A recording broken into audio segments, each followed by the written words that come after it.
I'd like to start off by just giving you all a bit of a personal story. I've been traveling globally and locally, actually, in the UK and around the world for a number of years. And as I've traveled, I've really endangered my fellow passengers by virtue of my stomach, which was unpredictable on many flights.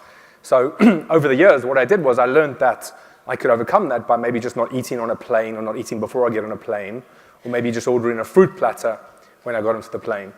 And I'm pleased to say I got to Las Vegas quite safely, and so were my passengers quite comfortable, mainly because I did a DNA test, and looking at the LCT gene, I found out that I had a CC allele which wasn't present, which therefore indicated that I had a lactose tolerance issue. So without further ado, I'm Avi Lasarow, and as Julie said, I'm the CEO of a company called DNAFit. So we're all different, yet we're given the same advice. I mean, there's no such thing as average advice, but we get given average advice. From the dietary side, we get told to essentially eat more fat, to eat no carbs. On the nutrition side, we're told to have 60 mg of vitamin C a day, have our 5 portions of fruits and vegetables. And on the fitness side, of course, we're told to either run more or run longer or do yoga or do all sorts of different things, depending on what has been successful for, in this case, maybe a personal trainer who's had 8 out of his 10 clients achieve a certain goal using a particular methodology.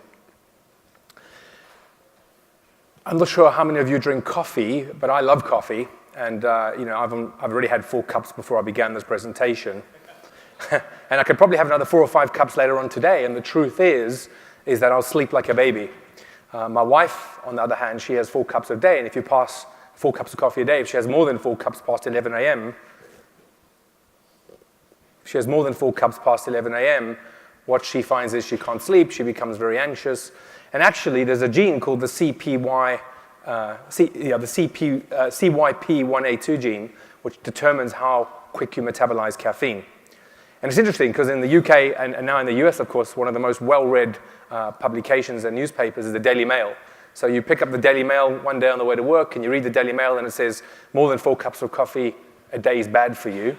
And a week later, you pick up the same newspaper and it says more than 4 cups of coffee a day is good for you. So it's very, very confusing, to say the least. And there's been studies of this particular gene that demonstrate that if you're a fast metabolizer, more than 4 cups of coffee a day actually is good for heart health. If you're a slow metabolizer, then more than 4 cups of coffee a day is bad for heart health. Prior to the conference, just as a little bit of an experiment, we illustratively tested a number of journalists here at CES, just to make it sort of more real, I think. And of the 10 journalists which we tested, even here in this small cohort, you can see that 8 of them are slow metabolizers to caffeine. So these guys have to watch out for their coffee intake here at CES. I was at a conference last year in June with a company called Helix that raised $100 million to develop the world's first genetic app store. And one of the industry players, executive chairman Jay Flatley from Illumina, said that less than 15 years ago to do somebody's full genome sequence would cost approximately $40,000. So much so that when they were selling it, what they would do is they would give the results on a laptop to create perceived added value in the process. The fact is that now you can get your genome sequence for under $1,000. And what that's done is it's accelerated the research in the industry. So I like to call it the .DNA boom. Before we had the .com boom, but certainly now the .DNA boom has arrived. And just a bit of landscape, the companies that are out there which are demonstrating users are participating heavily in this market is 23andMe, well-known direct-to-consumer genetic testing company. They spend on average $3 million a month on television above-the-line advertising and are having a great success at doing so. You have Ancestry.com, who recently, as I understand it, over Black Friday weekend, grew over 1 million customers. That's 1 million customers all interested in their DNA, all interested in what they can do with their DNA, which demonstrates that the .com boom actually is here and starting to take off. Helix, I discussed, the world's first genetic app store, and of course, Prenetics out of Asia that are focused on genetics and preventative health, working closely with insurance companies. So I stand by my statement. The fitness industry is definitely broken. I had a debate with Julie, one of the organizers here in the fitness track, and she said to me yesterday, no, that's rubbish, the fitness industry is growing. And I said, no, you're right, it's growing, but it's broken. And what I mean by it's broken, you go to a personal trainer who says do one particular methodology, as indicated because he's had success with 7 out of his 10 clients. You get told to go on one particular diet rather than another diet because it's worked for 6 of your friends and they've had great results, but doesn't seem to work for everybody. You get RDA tables by government that is telling people constantly to eat in a certain way or have the certain sort of micronutrients, but actually, this is average advice and we're not average. So I believe that a DNA test and understanding your genetics on this level will definitely fix that. So just to put that in context, about 4.5 years ago, I came to CES, and I was inspired by what was going on in the fitness track. Specifically, I remember very clearly seeing Google Glasses on the Techno Gym treadmill, and I thought, wow, there must be a bigger opportunity here. And working in the field of genetics and DNA, I thought, how do we apply this really well to fitness and nutrition? So the vision was, which took place, is we created and published last year in the Biology of Sport the first ever genetic exercise intervention study. And actually what we managed to demonstrate through that small cohort, but very relevant cohort of individuals, just under 100 of them. We took just under 100 people. I think after the dropout, it ended out at about 67. And we did 2 techniques known in sports science to measure explosive power and endurance. So all these individuals did an explosive counter movement jump to measure the explosive power. They then did an aerobic test to measure endurance.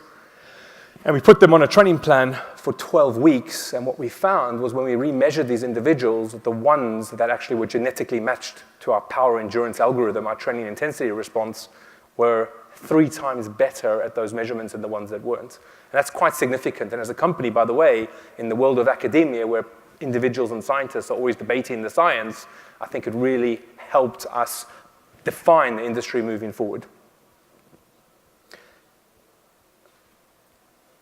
So just bringing it back to the journalists again, just to show you once again, out of the 10 journalists, 4 of them were power biased, 5 of them were endurance, and we had 1 that was mixed bias. So what does this mean? We're not talking lactose, we're not talking caffeine, but we're actually bringing it to the basics of exercise.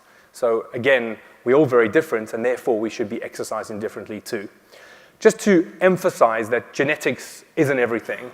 We believe it's genetics and environment, nurture versus nature. So for example, Usain Bolt is a very well-known athlete. If Usain Bolt happened to have the most perfect genes, like this lady here is working in a rice field in China, has perfect genes, if he, like she, was not in the right environment, they definitely wouldn't, or he wouldn't have definitely been the athlete that he is today. And another very quick example, we have an athlete in the UK, Mo Farah. He's a very, very well-known athlete. Sir Mo Farah, he runs long distance. Everyone speaks about him, he's got perfect genes, but no one speaks about his twin brother, who's just an engineer. And the fact is it's likely that the brother wasn't in the right environment to accelerate the knowledge they had about their genetics and their body. So just very quickly, what does this do? Or what was our thought process? What would we achieve once we did the study?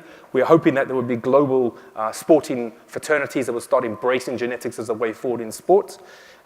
Again, strategy-wise, we wanted to have a halo effect down onto the consumer.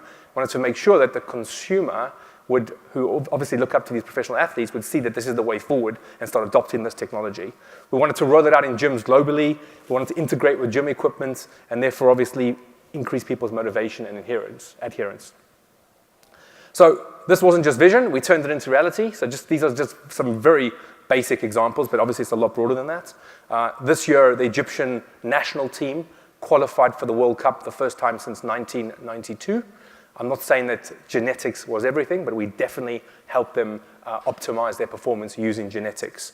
We work with a number of athletes who are all embracing genetics as a way to get more information about their body, because we all know that small difference can make a big difference.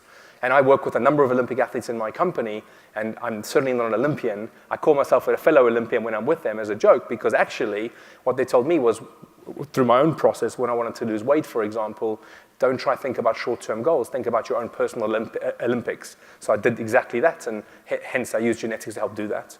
Gyms, there's a picture of a gym, one of our first rollouts. I mean, we work with a number of gyms, from Gold's Gym to some national gym chains in the UK, for example, and otherwise, who are using DNA as a way to help get adherence and people retaining and getting retention in their gyms. And of course, we're in discussion with, and have been, a number of gym equipment manufacturers, because it's no brainer that if you have the right genetics program based on your DNA, you should integrate that into equipment too. And it is happening.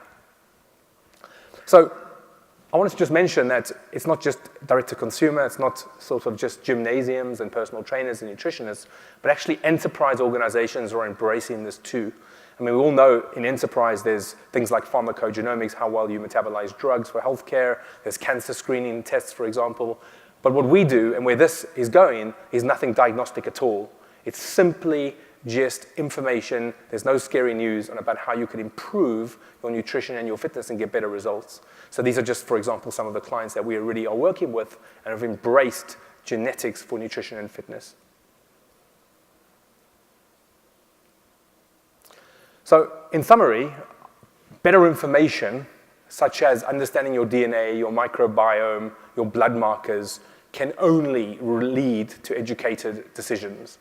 I think if you understand why you're eating certain foods, and you understand why you're exercising in a particular way, then there's going to be increased sustainable action. People are going to essentially adhere to the advice they're given because they're going to get results because they're doing the right thing. And naturally, that's going to be an improved outcome for everybody because of this change of approach.